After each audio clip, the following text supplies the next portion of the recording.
What's good, my boys? We back with another video on the anime channel, man. Now look, y'all know usually the One Piece chapters come out today, so I figure I might as well drop this video today. Cause usually we get a One Piece chapter, so instead we got a One Piece video. I'm gonna try to make the prediction video a little bit longer, but y'all know prediction videos usually don't be that long. If there's any other One Piece topics y'all want me to discuss while we on this little break, let me know, because we probably gonna have more breaks soon in the future. All right, but let's not waste no time, man. Let's get straight into the chapter predictions for 1099, one chapter off from 1100, bro.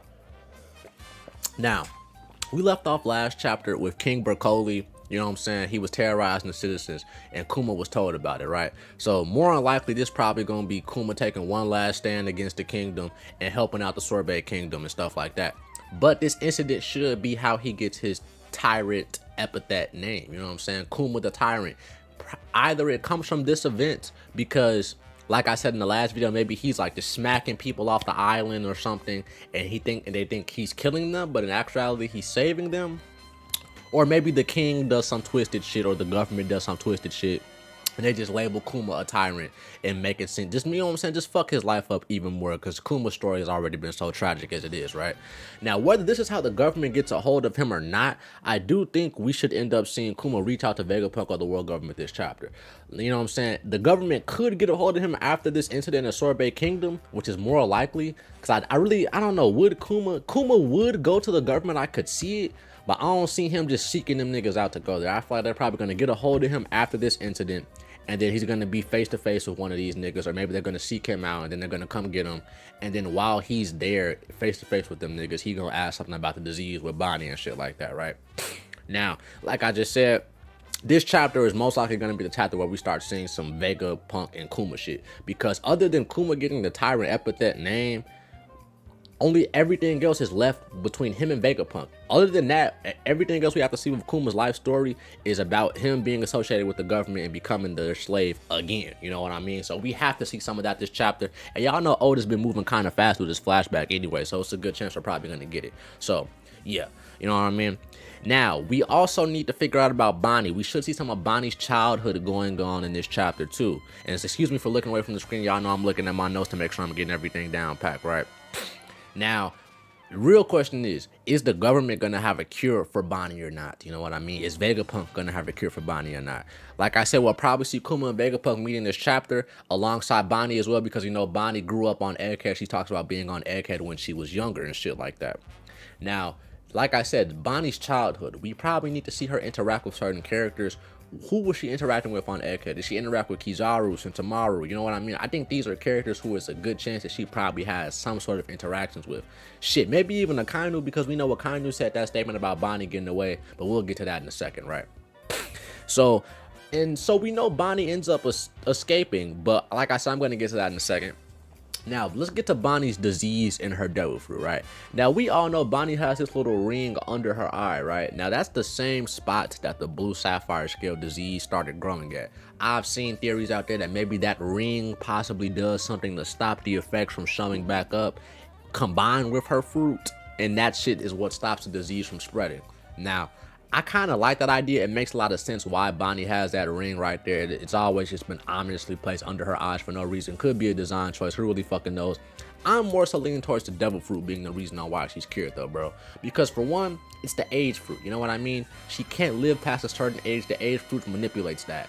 But this is my thing though, right? If she has until what, 10 years old to live, and she's what, like 12 or something now, I don't think would you making yourself older with the fruit affect your natural aging process? You know what I mean? Because just because I have the age fruit, if I turn myself 20 something, I'm still naturally 10. And even if I'm turning myself into a 20-year-old for multiple years, my regular age is still rising. So I'm not really sure. Maybe Oda just makes it to where if Bonnie changes her age, it just negates all that shit. But I feel like that's just too simple and too cut and dry. And y'all know Oda, man. It's one thing with Oda. He make a lot of shit seem like it's gonna be simple, and then he flips it over your goddamn head. So I wouldn't be surprised if it was a combination of maybe something, that ring that she has under her eye combined with her devil fruit, that makes it to where she can survive. Because I feel like just the devil fruit, it would make sense, but I feel like Oda just be too simple for that. You always gotta throw out the extra shit out there when it comes to Oda, right? Now, this is the thing. Next thing about Bonnie's devil fruit.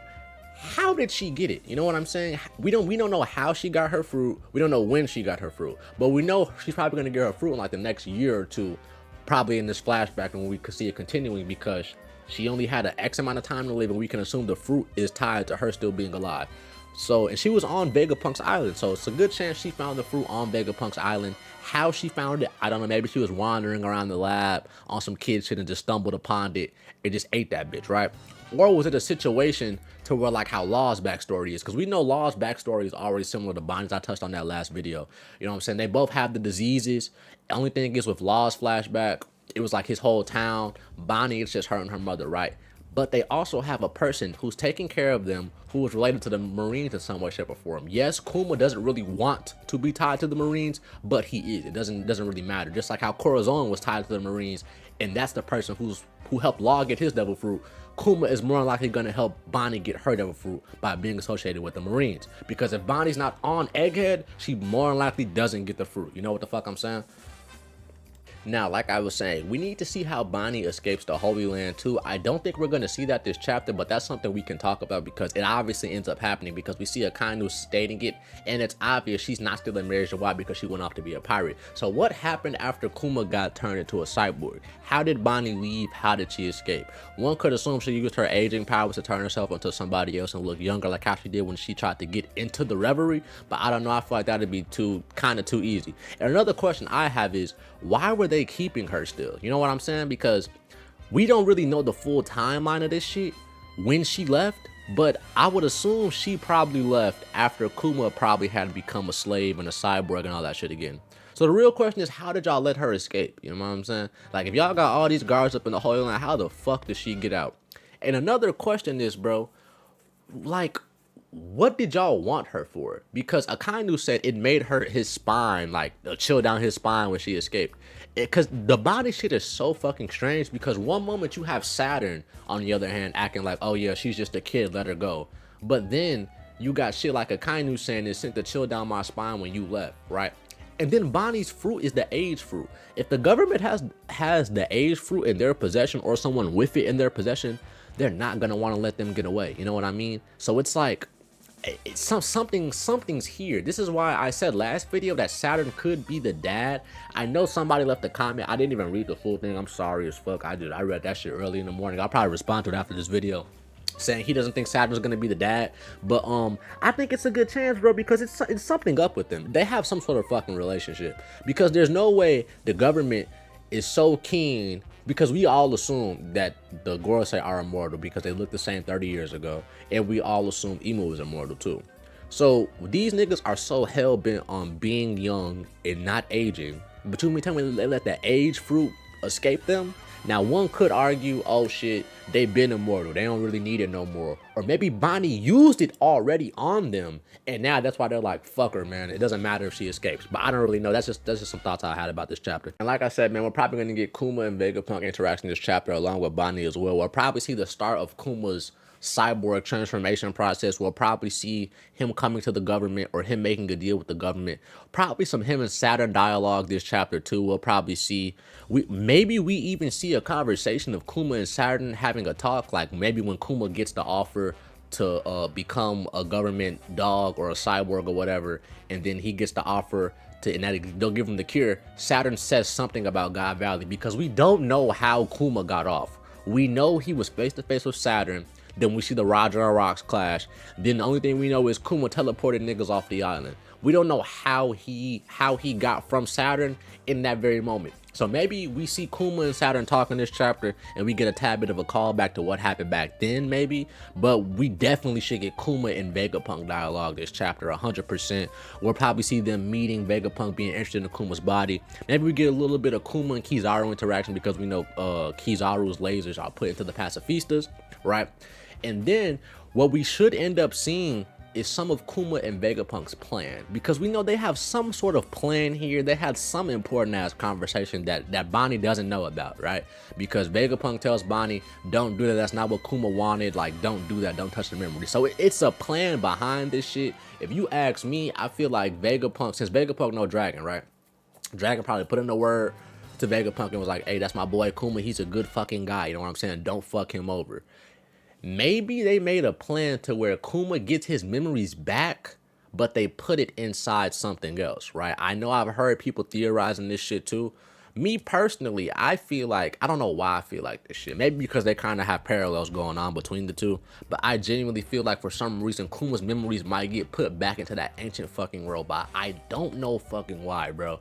But for some reason, because maybe it's the parallels between them both climbing the red line and shit, trying to destroy the Holy Land and shit. Maybe that's what the fuck it is. Because the cyborg has not gotten any attention since that Kizaru chapter when we first saw it making noises. Ever since then, it hasn't gotten shit. Either Kuma gets his memories back in his regular body, which I don't really see, because his regular body is fucked. Like he's been going through slavery trauma, just getting broken down, and I kind of like took his leg off or punched half his face off again not last chapter, but you know, a few chapters ago and some more shit like that. So his regular body is cooked. I don't, if he stays in his regular body, it's a good chance he dies. I'm still on the fence about Kuma dying. I'm leaning towards 70% chance, yes, he dies. Now it's like a 30% that he don't, you know what I'm saying? Before his flashback started, I figured he was 100% gonna get packed. But now that we've seen his life has been so shit, I wouldn't be surprised if he actually does get somewhat of a happy ending. Now, whether it goes into the ancient robot or it goes into a seraphim, I'm not really too sure. We're just gonna have to see about that. Now, as far as what the chapter could potentially end off, I feel like the chapter ends off with either two scenarios, right? First scenario is the chapter could end off with Bonnie either escaping the Holy Land while she's a tad bit older after Kuma's already gone through like his little, you know what I'm saying, his cyborg transformation, and we see Bonnie at the end of the chapter escaping. Or maybe we end the chapter with Saturn basically ordering Vegapunk to take away his humanity and shit, and he's getting rid of his memories. Maybe that's how the chapter ends. I could see either one. If I had to be a betting man though, I'd probably say it either ends with Saturn giving the commands. If it does end with Bonnie escaping, that means he breezes through the chapter pretty fucking fast, and he's been doing that the past few chapters, so I'm not sure if he's gonna do it right here. But it all depends though, because Bonnie escaping might not be as important as Kuma getting, it might not be as important as Kuma getting rid of his memories in the plan with Vegapunk, or Saturn giving the order. You know what I'm saying? And this is my real question. Is like, if Kuma doesn't have any memories, then like, how the fuck does he have any sense of direction or anything? Like, there has to be something placed inside of him to have the little bit of sense he has left, because he's running around doing shit, but it seems like he's doing crazy shit, but it's obvious there's a purpose here. So I understand his memories are gone, but a few memories had to be left in there, or Vegapunk installed something in him, like a failsafe or some shit, to where like last moment he can still take some control and do the shit he needs to do. You know what I'm saying? Like I said, definitely after this flashback, I'm a believer that Kuma is pulling up to Egghead. I don't think dude, does the flashback in next chapter, boys? You know what I'm saying? Does it? I don't really fucking think so, because we all expect 1100 to be something crazy as fuck. But I don't know, bro. Like, does this chapter end the Kuma flashback? Will 1100 still be Kuma's fucking flashback? I'm not sure, bro. I'm really not sure. If I had to lean towards it, I would say in 1099 by the end, maybe the flashback is over or some shit. And maybe in 1100, we start off 1100 with like 1 or 2 panels to fully end off his flashback, and then we cut back to the present with Kuma pulling up or Dragon pulling up or some shit like that, man. You know what the fuck I'm saying? We still need to figure out about what the fuck the Blackbeard Pirates are on too, you know what I'm saying? Because it's been a minute ever since we heard about them. But let me know what other content y'all want, boys. I had to give y'all boys a prediction video on usually today, because y'all know we get the chapters. I know y'all boys been fiending for some One Piece content. I know I have, you know what I mean? I'm probably finna go think of some more One Piece videos, serious videos to make. Maybe I might make that video about Dragon not being a fraud. Maybe that comes out tomorrow too. That's probably what I'm gonna do, bro. But look, like, comment, and subscribe, boys. I'll catch y'all boys on the next one. Follow me on all my channels, man. A gaming channel, a 2K and vlog channel. Links in the description, man. I'm out.